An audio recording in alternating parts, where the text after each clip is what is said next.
Let's just say when I buy a gun, the background check is done before I even. You just walk in and then walk out. They do Yeah, it later. exactly. Oh, that's some Yeah. ominous ass shit. How Takes- fucking? takes How are way you getting long. them background checks done that quick, boy? What They're the fuck? instant. Hey, They're hey, instant. you don't even have to background check a gun if you come in with another gun and then leave with that extra one. There's no background check. You just walk in with the gun. They give you Yep. another one and you leave. It's simple. I do it. Have you guys been? 2-for-1 Have you guys special. been It's called doomsday BOGO. prepping? Dude, Have I've you been guys been, doomsday like- prepping for 25 fucking years.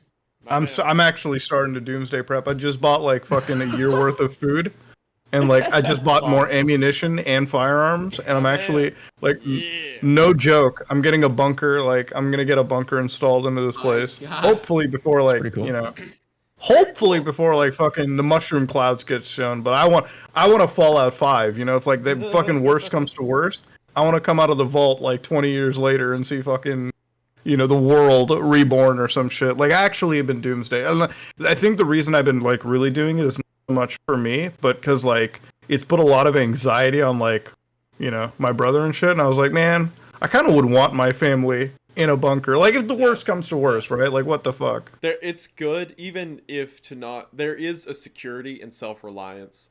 Right. Even if not Prepared in necessarily some- like, some oh, form. the nukes and it's going to be a Fallout scenario. Like, even if like food lines stop for a while, you want to make sure that you and your family have something to eat. Even minor stuff Food like that. lion. Food wise, I also said like, Oh, right. I also thought about like Right. power as well too, because I made a video a day ago where I talked about cyber attacks and stuff and how like the prevalence of them have risen so hard because of all the tension right now in the UK, and not the UK but like the EU, Ukraine and Russia. The cyber attacks have gone up like crazy, and like obviously one of the biggest targets could be like power grids. So I'm like, I watched this one movie a long time ago, and it was about like, it's a found footage movie where like the power grid went out in the UK for, I think it's like 2 weeks. Like it's a full blackout, and like the entire like it started off cool for a couple days, right? Like people are like, oh, the power's gone, whatever, it'll be back. But after like the 4th, 5th day, and it's true because the resources stopped coming in, like the gasoline wasn't showing up, and like medical shit started to fail. People were like the whole country went into fucking like pandemonium and shit, right? Until the lights came back on. So I'm like, man, even in the worst case, I like to be prepared, right? Like, what's a few extra bucks for the self-reliant security, you know? Like, I understood the whole prepping, right? Like, because people usually think like doomsday preppers, like they're literally prepping for the world to end, but like the prep helps a lot during a serious emergency Just situation. being ready, yeah. Yeah. Caleb's probably seen this. I don't know about you other guys, but during COVID, I saw a lot of local like restaurants and like food places just not have food. Yeah. Yeah. We didn't know we had that here too. Yeah, I know people who had to talk to family members who had farms and ask them for stuff. And, you know, luckily it's starting to pick itself back up. But, man, like, there's a lot of people who their only hope, if, like, just like the foods or the truck stop showing up, is, well, I guess I know someone who may have it. And, man, that is some stress to put onto a very small ecosystem. It's good, like you said, not just for doomsday, but just to be generally prepared for things that can happen. Yeah. I agree. And a fragile ecosystem, not to mention, because if like something, you know, if something like if their water's poisoned and their cattle die, or if there's a drought and there's no food for the cattle, then it's all over, just in general. Because then you've got one provider for this entire web, and if anything happens to that one provider, which it can, that web is pandemonium. Yeah, that has happened a lot. Not so we've been pretty lucky in like, you know, North America for that kind of stuff, at least over the past several decades.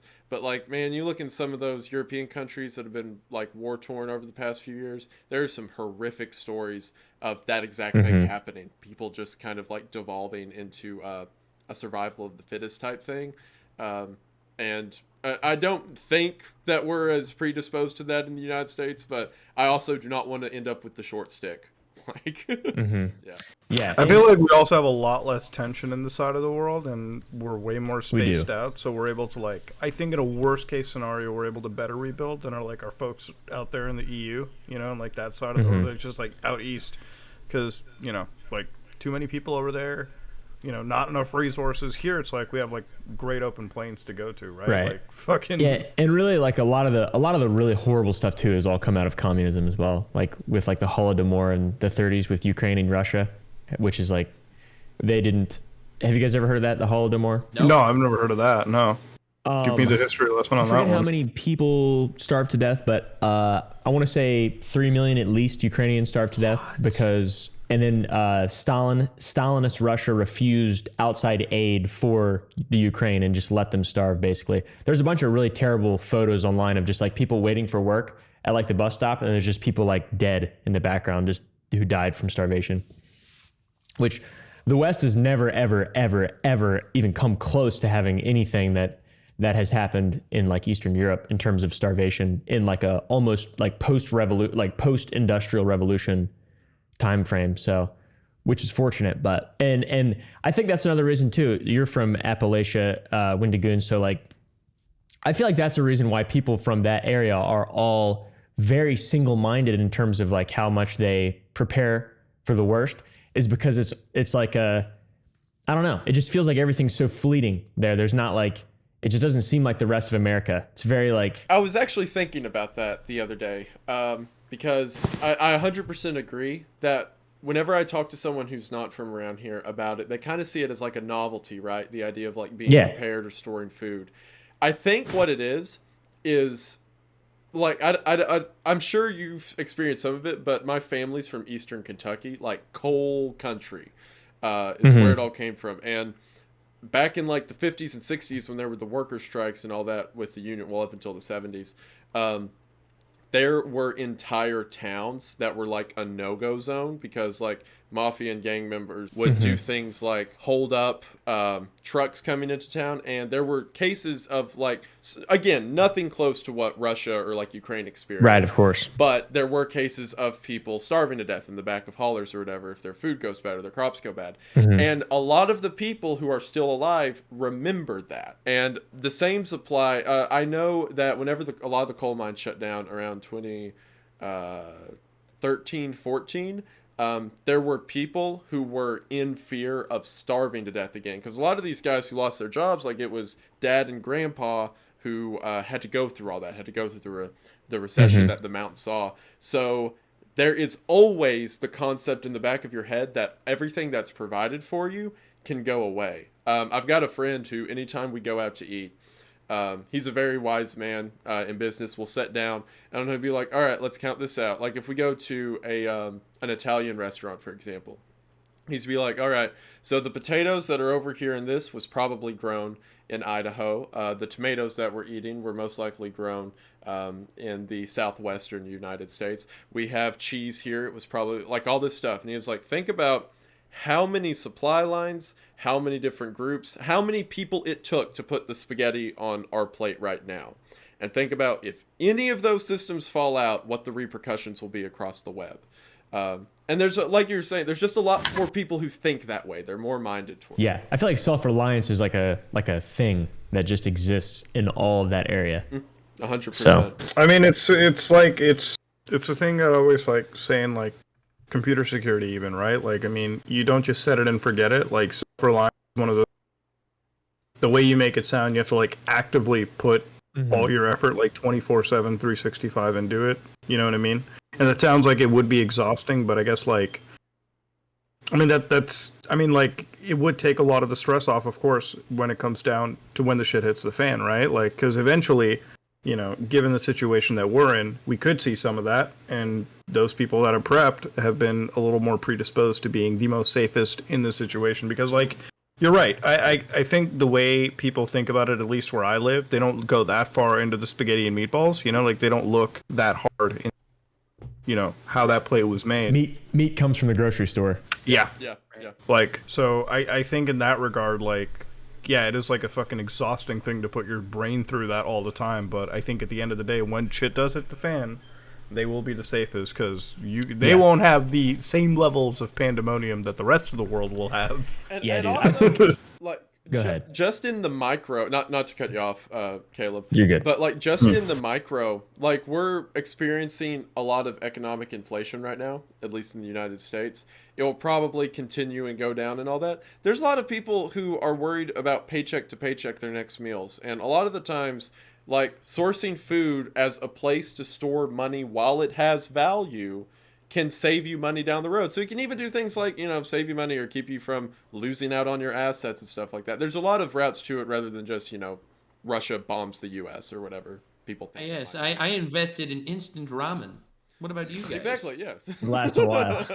I have like MREs and like fucking real ass like survival like fucking buckets in my goddamn basement in my cold storage. And another crazy thing about Appalachia too is like a lot of the business that people have is like at some point completely reliant on like diesel or fuel of some sort, because like they don't make electric tractors. I mean, they just don't. It's not a thing that's not a thing that happens. And when fuel goes from $3.50 a gallon for 9/10 of a gallon for diesel to $7.50, you're fucked. And just fuel. I mean, and I think a really interesting thing too is that like Appalachia largely has been forgotten in terms of like welfare and like state subsidies. Aside from farmers, I feel like farmers are pretty well taken care of, at least in Virginia where I'm from. The apple farmers are pretty well taken care of, but like I feel like that's a really bad spot to be just in general in terms of like, do you have anything to fall back on? No. Appalachia is like a very unique region in the world, I'd say. It's really interesting. And there's a lot of fucking monsters in the woods.